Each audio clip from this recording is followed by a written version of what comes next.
Good morning friends.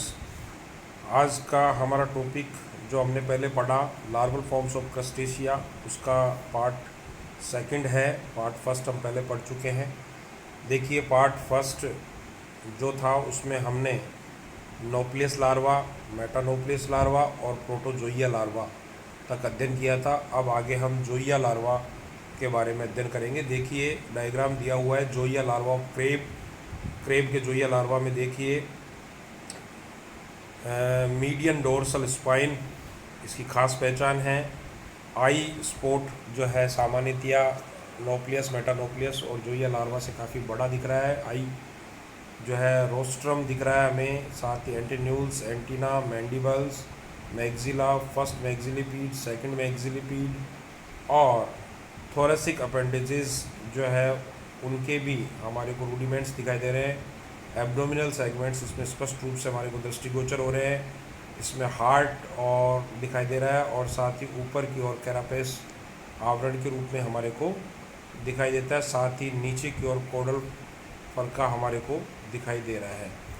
इसके बारे में देखिए, जोइया लार्वा है जो सामान्यतया पेनीड और सर्जेस्टीड के अलावा लगभग सभी समुद्रवासी डेकापोड प्राणियों में अंडोजपति वास्तविक केकड़े की भांति जोइया अवस्था पर होती है।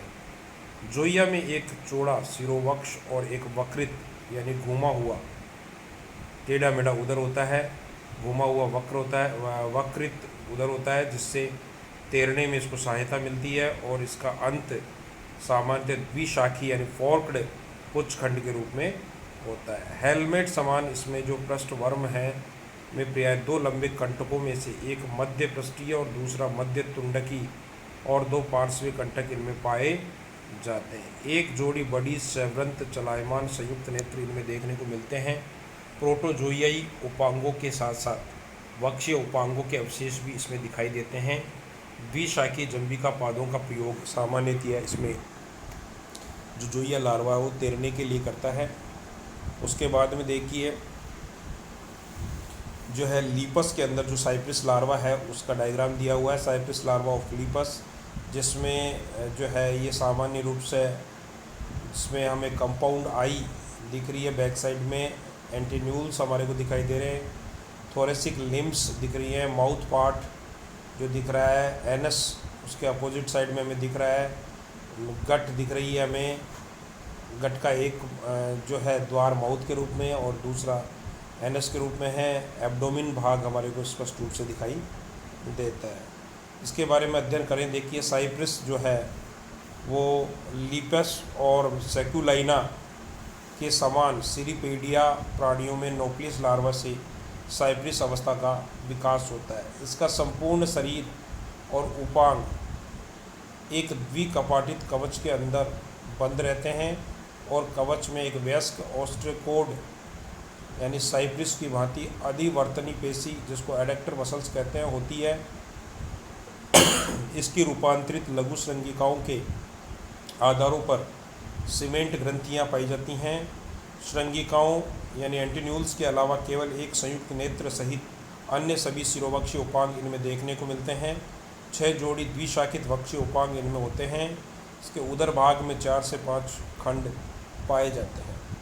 उसके बाद में देखिए, माइसिस लार्वा है पेनियस का, इसमें कंपाउंड आई स्पष्ट रूप से दिखाई दे रही है। रोस्ट्रम आगे की ओर निकला हुआ है, एंटीन्यूल्स, एंटीना और आगे का बड़ा भाग सेफेलोथोरेक्स और पीछे बेलनाकार रूप में एब्डोमिन के भाग, खंड थोरेसिक अपेंडेजेस नीचे की ओर सेफेलोथोरेक्स के, और प्लियोपोड्स दिख रहे हैं, यूरोपोड्स है, टेल्सन हमारे को दिखाई दे रहा है।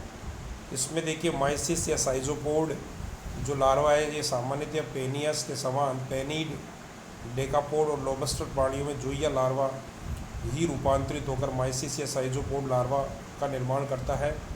इसमें सामान्यतः 13 जोड़ी उपांग होते हैं। यह बड़ा महत्वपूर्ण है कि माइसिस लार्वा के अंदर कितने जोड़ी उपांग होते हैं, तो 13 जोड़ी उपांग है। यह वयस्क माइसिस से मिलता जुलता होता है। इसमें 5 जोड़ी द्विशाखित पश्चवक्षीय उपांग होते हैं।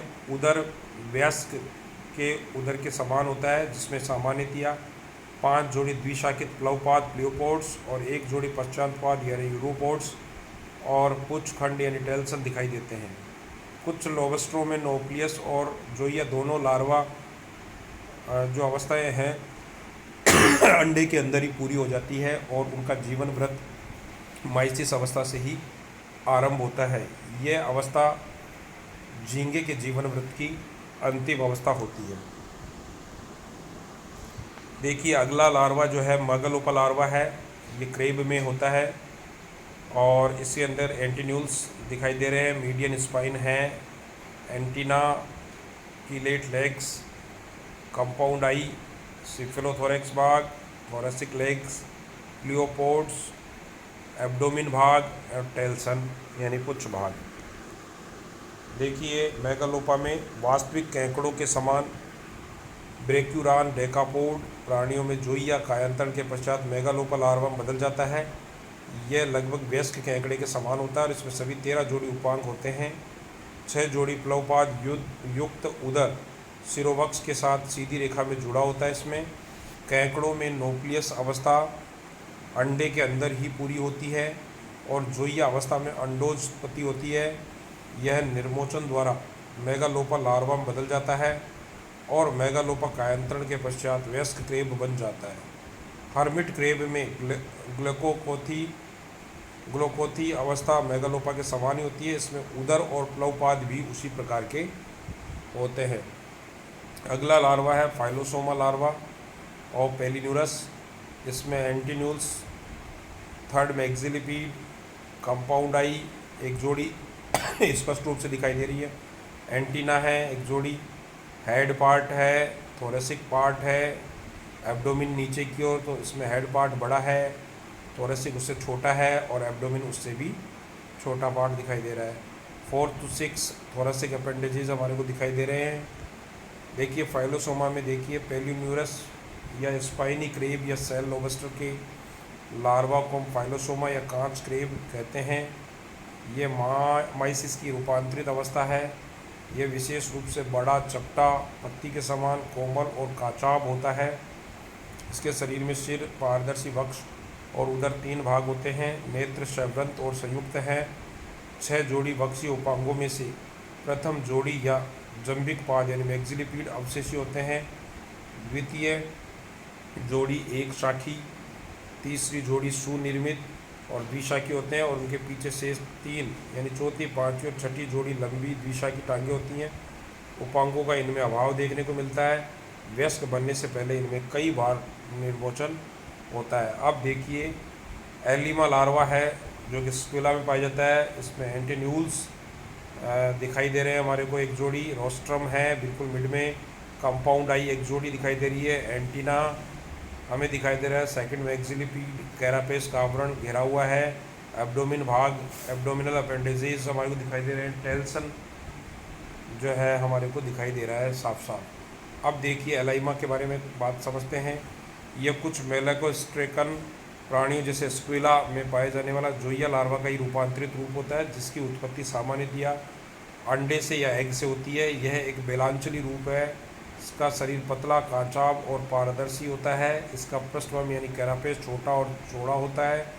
इसमें सिर के सभी उपांग होते हैं परंतु वक्षीय उपांगों में केवल प्रथम 2 ही होते हैं। उदर में 6 खंड होते हैं जिनमें 4 या 5 जोड़ी प्लवपाद क्लियोपोड्स होते हैं। इनमें जोइया से भिन्न सुनिर्मित द्वितीयक जंबकपाद यानी सेकंड मैक्सिलिपीड और पुच्छ खंड यानी टेल्सन का जो है आर्मेचर होता है। Thank you.